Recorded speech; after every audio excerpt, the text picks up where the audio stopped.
طالبان د پاکستان په امر د عسکرو سره څه کوي ویډیو وګورئ په ډیر څه خبر شئ. طالبانو څومره به راووژنئ دا هیواد به بل نجیب او بل رازق زیږوي.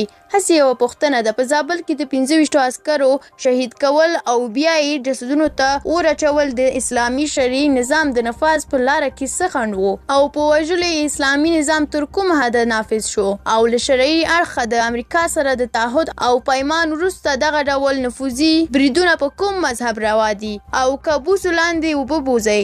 جګړه یوازې د دې لپاره کوئ چې د افغانستان شته نظام چې افغانانو په خپلو وینو جوړ کړی او تر نن ورځې یې وساته بیا ونړوئ تر څو پنجاب بیا خپلو شومو اهدافو ته ورسي.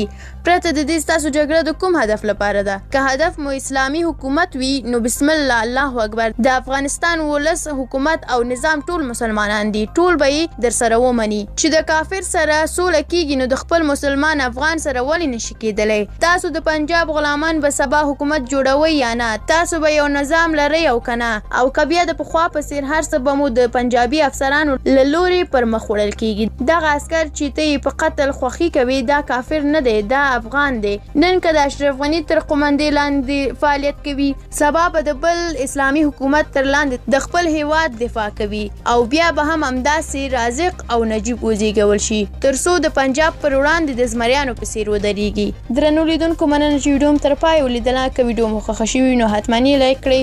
که د طالبانو په اړه کوم نظر لرئ نو کومنټ ستاسو په خدمت کې دی. که زموږ یوټیوب چینل مو هم سبسکرایب کړی نه وي نو همداسې سبسکرایب کړئ. تر بلې ویډیو الله مو مل شه.